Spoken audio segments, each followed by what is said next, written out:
Hello children, आज हम आपको मिक्स ग्रुपिंग ऑफ सेल्स के बारे में हम लोग देखेंगे। जैसा कि आप जानते हैं, सेल्स का कॉम्बिनेशन तीन तरह का होता है। एक हम लोग कहते हैं सीरीज कॉम्बिनेशन, पैरेलल कॉम्बिनेशन और एक है mix grouping of cell. Mix grouping of cells का मतलब हो गया कि बहुत सारा सेल है, कुछ सेल सीरीज में है, कुछ सेल पैरेलल में है। मतलब कुछ सेल सीरीज में भी है, पैरेलल में भी है, दोनों तरह का दोनों तरह का कॉम्बिनेशन है। तब इसको हम लोग कैसे कनेक्शन करते हैं और कनेक्शन करने के बाद इसमें कितना अमाउंट ऑफ करंट फ्लो होता है, करंट का वैल्यू हमको देखना है। और करंट का वैल्यू के साथ साथ ये भी देखना है कि इसमें किस कंडीशन में मैक्सिमम करंट फ्लो होगा, मतलब मैक्सिमम करंट फ्लो होने का कंडीशन क्या है। सबसे पहले तो देखिए हम लोग क्या इसका कंडीशन कैसे हम लोग कंबाइन करते हैं। तो देखिए यहां मान लेते हैं बहुत सारा सेल्स है, सब सेल का ईएमएफ ई है, सब सेल का इंटरनल रेजिस्टेंस का वैल्यू आर है। यहां देखिए ये है सीरीज में सब है, कितना सेल्स है, एन सेल्स इन सीरीज। ये जो पहला लाइन है, पहला रो है, इसमें एन सेल है सीरीज में। दूसरा जो पैरेलल लाइन है इसमें भी एन सेल्स है सीरीज में।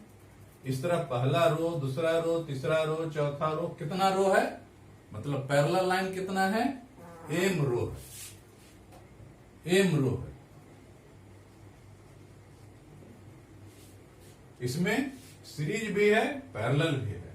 सीरीज में सेल्स का नंबर एन है और पैरेलल लाइन है, एम रो है। इसको हम लोग सर्किट कंप्लीट करने के लिए क्या करेंगे, सब का जो पॉजिटिव विंड है एक पॉइंट पर आकर के जोड़ देंगे।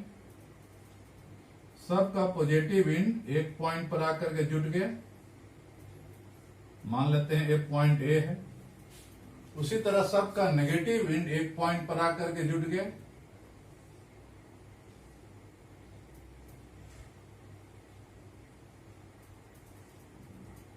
ये मान लेते हैं बी है। और इसको सर्किट कंप्लीट करने के लिए क्या करेंगे, एक हम एक्सटर्नल रेजिस्टेंस जोड़ दिए, एक एक्सटर्नल रेजिस्टेंस जिसका वैल्यू आर है जोड़ दी। मान लिए let number of cells in series कितना है, एन। एन सेल है, सीरीज में है। ईएमएफ ऑफ ईच सेल, हर एक सेल का ईएमएफ क्या है, ये है। इंटरनल रेजिस्टेंस है, internal resistance of each cell क्या है, स्मॉल आर है। तो टोटल ईएमएफ इन सीरीज कितना हो जाएगा, एक यह जो कॉम्बिनेशन है इसमें कुछ पैरेलल में भी है, इसमें कुछ सीरीज में भी है। तो यहां हम देख रहे हैं कि सीरीज में कितना सेल है, ई है। तो सीरीज में ईएमएफ का वैल्यू कितना हो जाएगा,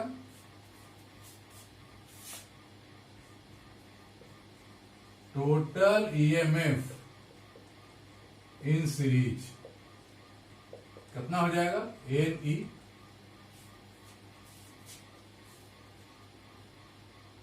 total internal resistance in series कितना हो जाएगा, total internal resistance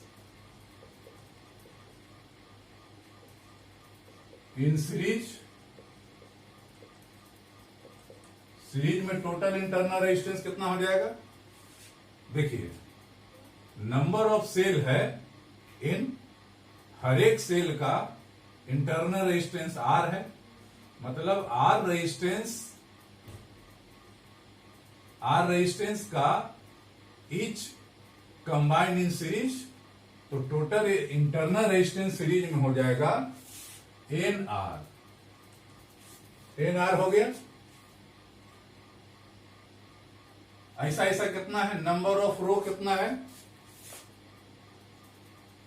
number of row कितना है m, तो आप कह सकते हैं टोटल इंटरनल रेजिस्टेंस कितना हो जाएगा, total internal resistance, total internal resistance of cells. देखिए, एक लाइन में इंटरनल रेजिस्टेंस एनआर है, ऐसा ऐसा कितना रो है, एम रो है, तो एम पैरेलल लाइन है, तो आप जानते हैं पैरेलल कॉम्बिनेशन में क्या होता है, तो पैरेलल कॉम्बिनेशन में नंबर ऑफ पैरेलल लाइन से डिवाइड कर देते हैं। तो एक का हो गया NR, number of parallel line है एम, तो ये हो गया NR by M. External resistance का वैल्यू कितना है,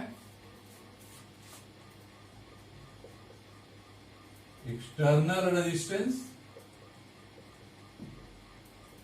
कैपिटल आर। सो इस सर्किट का टोटल इंटरनल रेजिस्टेंस का वैल्यू क्या हो जाएगा, total resistance of the circuit, circuit का टोटल रेजिस्टेंस हो जाएगा external resistance R, internal resistance हो गया NR by M,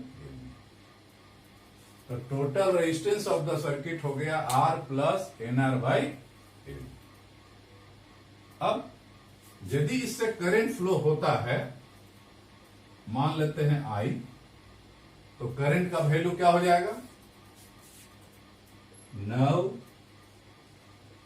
amount of current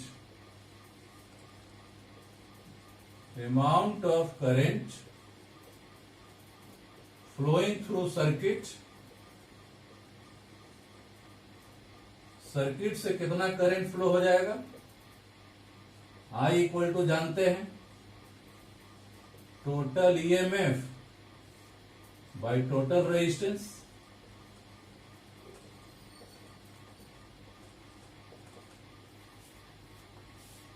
total EMF कितना हो जाएगा, देखिए कितना पैरेलल लाइन भले ही बहुत सारा है, लेकिन एक लाइन में ईएमएफ का वैल्यू हो गया एनी, यहां भी एनी, यहां भी एनी, हर एक लाइन का ईएमएफ का वैल्यू है एनी, और सब क्या है, पैरेलल लाइन है। पैरेलल लाइन में आप जानते हैं कि ईएमएफ का वैल्यू एक लाइन का जो होगा, जिस एक लाइन में ईएमएफ एनी है, तो ए और बी के बीच का टोटल ईएमएफ या टोटल वोल्टेज कह सकते हैं, चाहे किसी भी डायरेक्शन में जाइए, इसमें जाइए तो एनी, इधर जाइए तो एनी, किसी भी जाइए तो हम लोग मिलेगा एनी। इसलिए इस सर्किट का टोटल ईएमएफ हो गया एन ई, और टोटल रेजिस्टेंस का वैल्यू हो गया कितना, आर प्लस एनआर बाई। अब इसको हम लोग सॉल्व कर लेंगे, इसको सॉल्व कीजिए।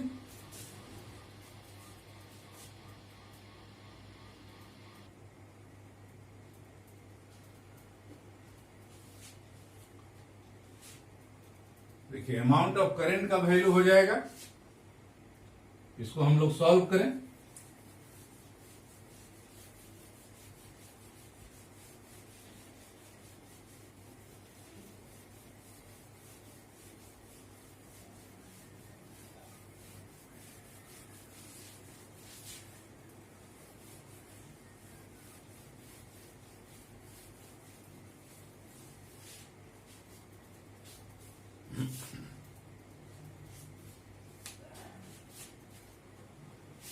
तो करंट का वैल्यू हो गया एन ई, इसको हम लोग इफेक्टिव ईएमएफ भी बोलते हैं। टोटल ईएमएफ कहिए चाहे इफेक्टिव ईएमएफ, और टोटल रेजिस्टेंस हो गया M R plus N R by N.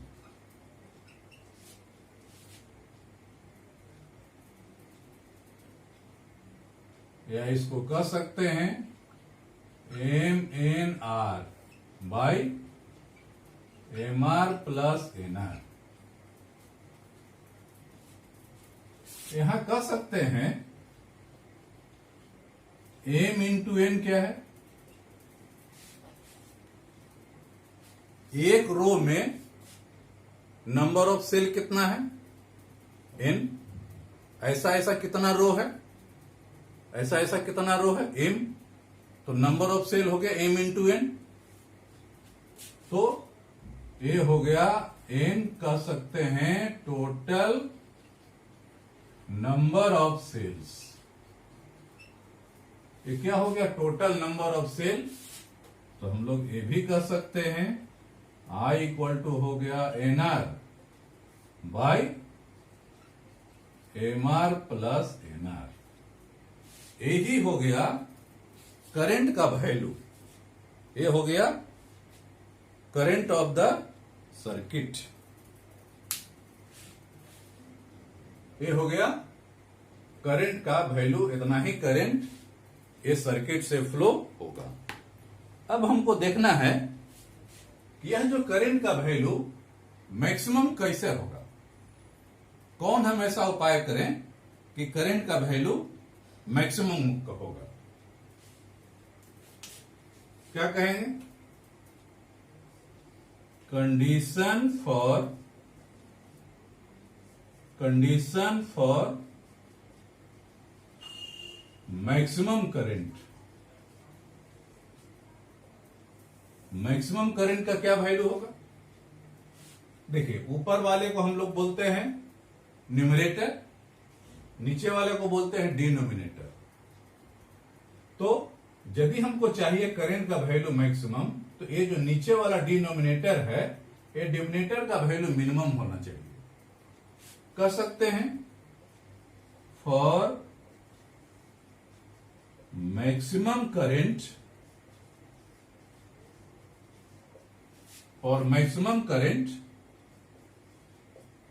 the value of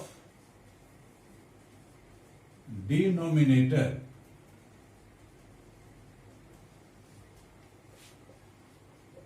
will be minimum।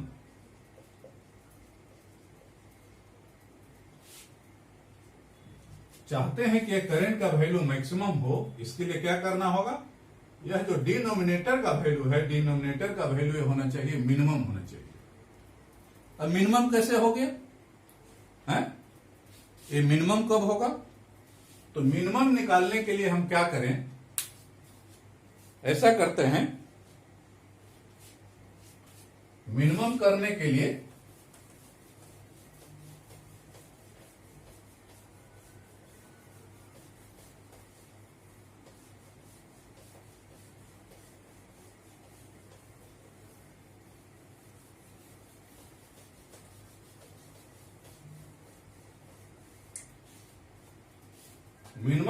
लिए हम क्या करेंगे। देखिए मिनिमम करने के लिए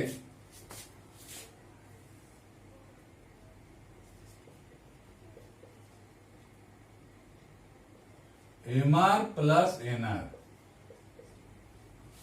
इसको हमको मिनिमम करना है। तो M R plus N R को हम लोग लिख सकते हैं अंडर रूट एम आर का whole square plus under root N R का whole square, A square plus B square, और लिखते -2ab, 2 under root M R into N R. तो देखिए अंडर रूट एम आर का होल स्क्वायर एम आर हो गया, under root N R का whole square N R हो गया। ये हम एक्स्ट्रा माइनस कर दिए हैं, -2 under root M R into N R. तो एक्स्ट्रा माइनस किए हैं तो इसको प्लस कर दीजिए, 2 M R into N R.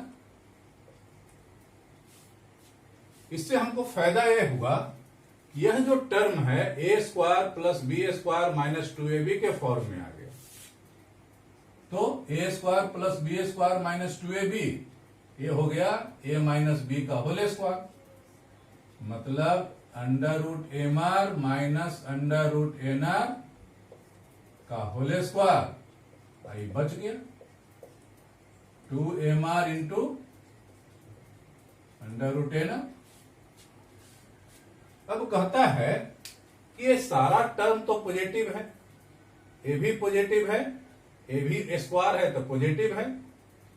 तो ये जो टर्म है, यदि M R plus N R का वैल्यू मिनिमम हम करना चाहें तो कह सकते हैं ये जो वैल्यू हो जाएगा ये 0 हो सकता है। ये क्या हो जाएगा? 0 हो सकता है। ये जितना ही जो आरएचएस का वैल्यू है सब पॉजिटिव है, ए भी स्क्वायर है पॉजिटिव है, ए भी नंबर है, रेजिस्टेंस है, ए भी पॉजिटिव है। तो ए भी पॉजिटिव है, ए भी पॉजिटिव है। इसको हम लोग एक उपाय करेंगे कि ए वैल्यू मिनिमम के लिए ए वैल्यू 0 हो सकता है। मतलब M R plus N R का वैल्यू यदि हम मिनिमम करना चाहें for minimum value of M R plus N R, ये क्या होना चाहिए?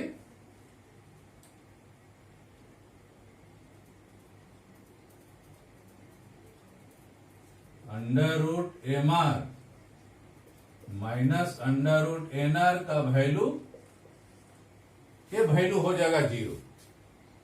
M R plus N R का वैल्यू 0 मिनिमम करने के लिए, क्योंकि सब पॉजिटिव है, इसको आप बहुत कुछ नहीं इधर उधर कर सकते हैं, लेकिन हाँ ये वैल्यू क्या हम लोग कर सकते हैं? 0 कर दे सकते हैं। तो 0 करेंगे तो क्या हो जाएगा? तो इसको लिख सकते हैं under root M R minus under root N R equal to 0 हो गया, या under root M R equal to under root N R, या इसको कर सकते हैं M R equal to N R, या इसको लिख सकते हैं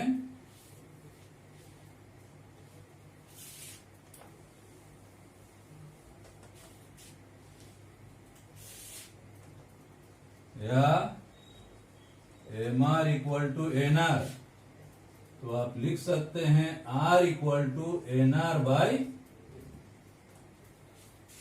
ये आर क्या है? यह है एक्सटर्नल रेजिस्टेंस ऑफ सर्किट है, यह है एक्सटर्नल रेजिस्टेंस। और याद कीजिए एनआर प्लस एम क्या था? एनआर प्लस एम था total internal resistance of the circuit. ये क्या था?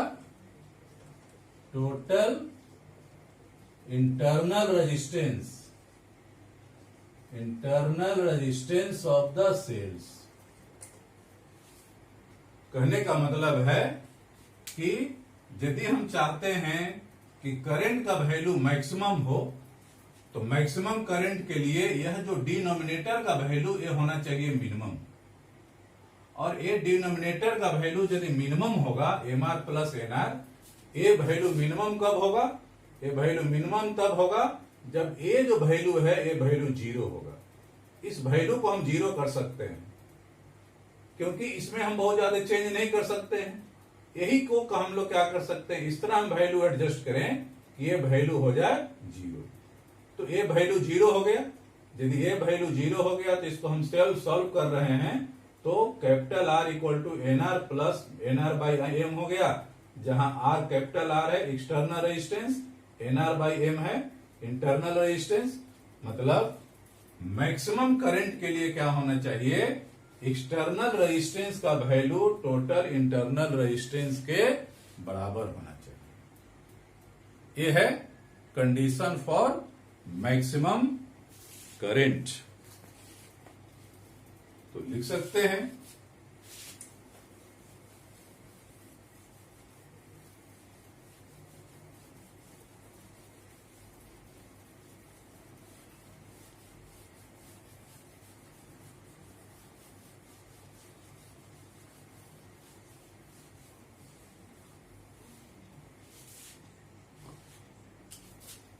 कह सकते हैं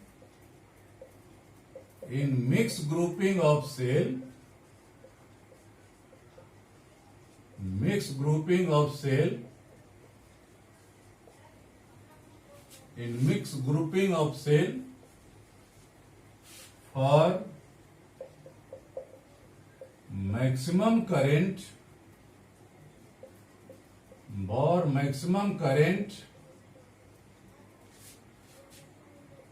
the external resistance, the value of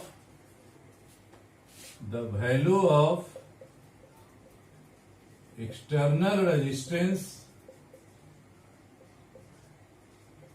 should be equal to total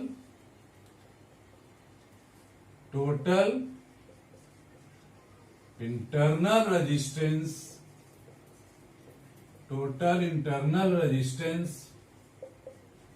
of the cells। Mix grouping में मैक्सिमम करंट के लिए क्या होता है, तो कहता है कि मिक्स ग्रुपिंग में यदि हम चाहते हैं मैक्सिमम करंट, इसके लिए क्या करना होगा, तो टोटल जो सर्किट में जो टोटल एक्सटर्नल रेजिस्टेंस है, टोटल एक्सटर्नल रेजिस्टेंस का वैल्यू क्या होना चाहिए, उसमें हम जितना भी सेल्स जोड़े हैं सीरीज में, पैरेलल में, तो हर एक सेल का टोटल इफेक्टिव इंटरनल रेजिस्टेंस के बराबर होना चाहिए। यही कंडीशन है, this is the condition for maximum current. यही है मैक्सिमम करंट के लिए कंडीशन। एक तो मैक्सिमम करंट के लिए कंडीशन हो गया। अब जरा हम लोग देखें कि मैक्सिमम करंट का वैल्यू होगा क्या।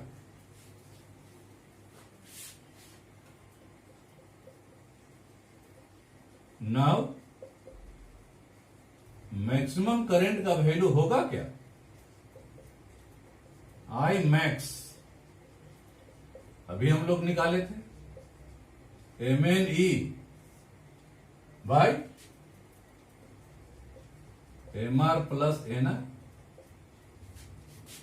अभी हम लोग देखें मैक्सिमम करंट के लिए यह जो एक्सटर्नल रेजिस्टेंस है, एक्सटर्नल रेजिस्टेंस का वैल्यू क्या होना चाहिए, तो टोटल इंटरनल रेजिस्टेंस के बराबर होना चाहिए, NR बाय M के बराबर होना चाहिए। तो R का वैल्यू हम लोग पुटअप कर दिए, प्लस NR, MM कट गया, तो मैक्सिमम करंट का वैल्यू हो गया MNE by NR plus NR 2NR, N का वैल्यू कट गया, ME बाय 2R। ये हो गया मिक्स ग्रुपिंग में मैक्सिमम करंट का वैल्यू, जहां M क्या है, number of row, parallel line, E क्या है, एक सेल का EMF, स्मॉल r क्या है, एक सेल का इंटरनल रेजिस्टेंस। इसमें कहीं भी देखिए number of cells in series नहीं है, टोटल एक्सटर्नल रेजिस्टेंस भी नहीं है। इसका मतलब हुआ कि मिक्स ग्रुपिंग में जो मैक्सिमम करंट होता है, मैक्सिमम करंट का value number of cells in series पर डिपेंड नहीं करता है, एक्सटर्नल रेजिस्टेंस पर डिपेंड नहीं करता है। आप नंबर ऑफ सेल्स चाहे जितना नंबर जोड़ दें, जितना भी नंबर रहे, उससे कोई फर्क नहीं पड़ेगा मैक्सिमम करंट पर। उसी तरह एक्सटर्नल रेजिस्टेंस का वैल्यू चाहे जितना हो, मैक्सिमम करंट उस पर डिपेंड नहीं करता है। मैक्सिमम करंट सिर्फ डिपेंड करता है नंबर ऑफ रो पर। नंबर ऑफ रो जितना ज्यादा होगा, नंबर ऑफ पैरेलल लाइन जितना ज्यादा होगा, उतना करंट का वैल्यू मैक्सिमम होगा, और इंटरनल रेजिस्टेंस जितना कम होगा, मैक्सिमम करंट का वैल्यू उतना ही अधिक। तो ये हो गया मिक्स ग्रुपिंग में करंट का वैल्यू, और करंट का वैल्यू पहले हम लोग निकाले, फिर कंडीशन फॉर मैक्सिमम करंट निकाले, और फिर निकाले कि मैक्सिमम करंट का वैल्यू आखिर होता कितना है।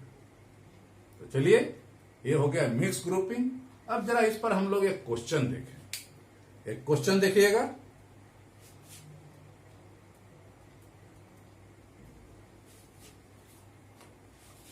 देखिए क्वेश्चन है, how would you arrange 45 sales.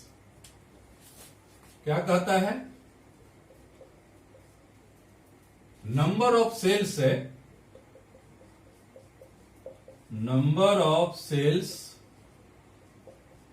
Total number of cell कितना है 45।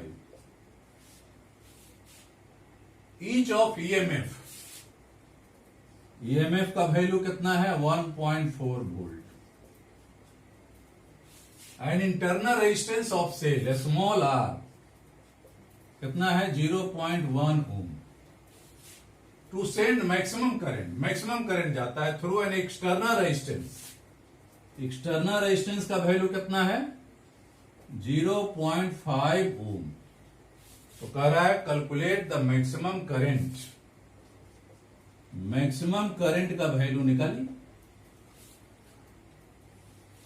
मैक्सिमम करंट बताए थे number of cell in series पर डिपेंड नहीं करता है, बल्कि नंबर ऑफ रो पर डिपेंड करता है, एम पर डिपेंड करता है। तो नंबर ऑफ रो तो नहीं दिया हुआ है, लेकिन टोटल नंबर ऑफ सेल दिया हुआ है। तो total number of cells in series मान लेते हैं एन, नंबर ऑफ रो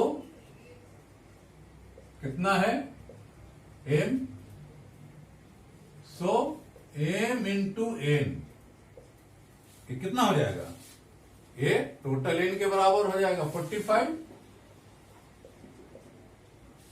ये 45 हो गए, एम इंटू एन हो गया 45। अब हम देखते हैं फॉर मैक्सिमम करंट के लिए, फॉर मैक्सिमम करंट का कंडीशन है कि एक्सटर्नल रेजिस्टेंस का वैल्यू टोटल इंटरनल रेजिस्टेंस के बराबर होता है। मतलब आर का value N R by M के बराबर हो जाएगा। तो एक्सटर्नल रेजिस्टेंस का वैल्यू तो दिया हुआ है, एक्सटर्नल रेजिस्टेंस का वैल्यू दिया हुआ है, एम एन का वैल्यू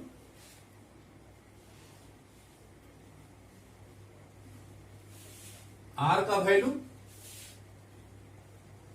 ये दिया हुआ है कितना 0.5, एन आर का वैल्यू 0.1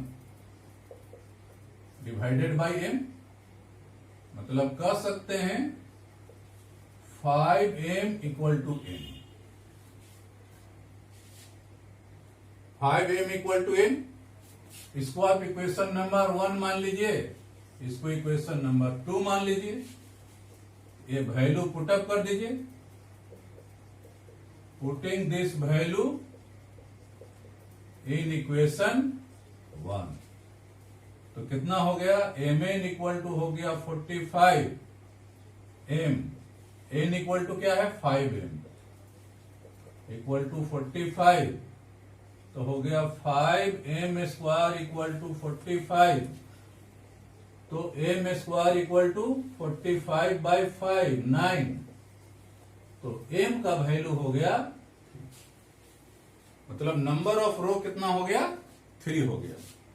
तो नंबर ऑफ रो 3 हो गया, तो नंबर ऑफ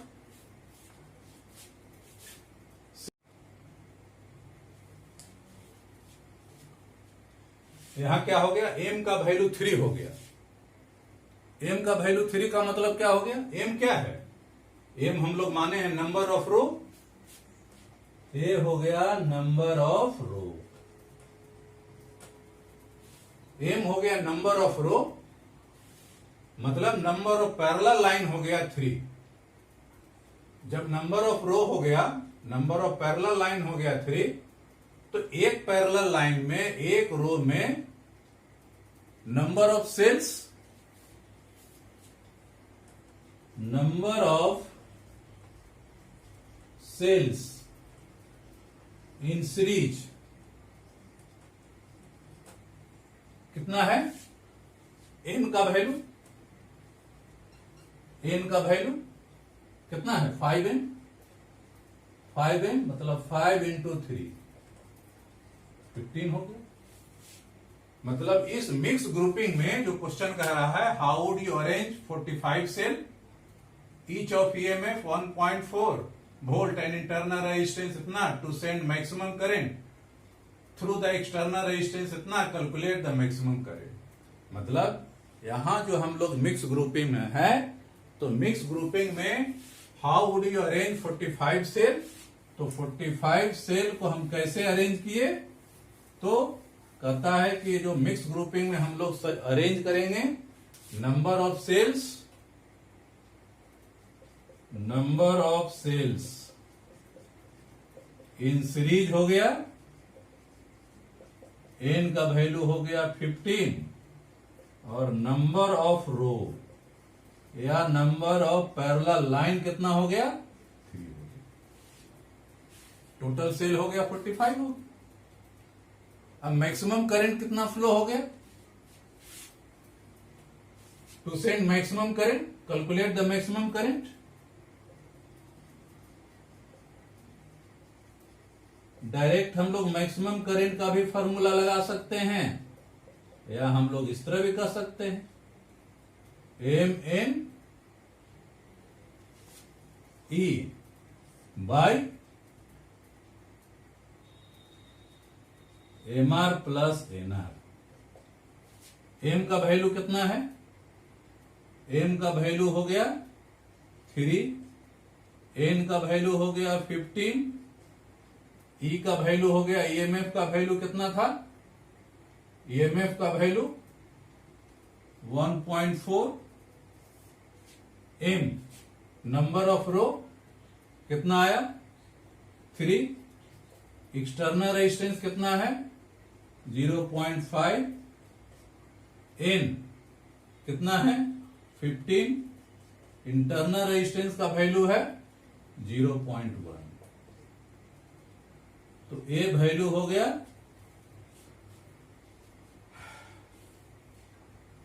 3 इंटू 15, 3 इंटू 15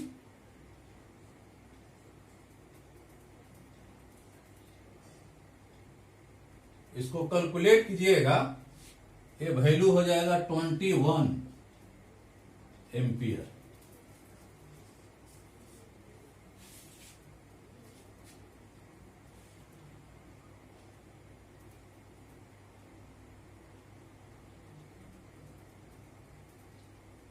इसको सॉल्व कीजिएगा, ये वैल्यू हो जाएगा 21 एम्पियर। तो चलिए ठीक है, ये हो गया सेल्स का मिक्स ग्रुपिंग, जिसमें कुछ सीरीज भी रहता है, कुछ पैरेलल भी रहता है, और इसमें मैक्सिमम करंट का क्या कंडीशन होता है, मैक्सिमम करंट का वैल्यू क्या होता है, ये हम लोग देख लिए। अब इसी के साथ आपका सेल्स का भी कहानी समाप्त हुआ। नेक्स्ट क्लास में हम लोग अब measurement of electric measurement, electric measurement के बारे में नया टॉपिक हम लोग शुरू करेंगे, जिसमें पढ़ना है किरचॉफ्स लॉ के बारे में पढ़ना है, किरचॉफ्स लॉ का एप्लीकेशन पढ़ना है, और उसी में पढ़ना है। ठीक है, थैंक यू।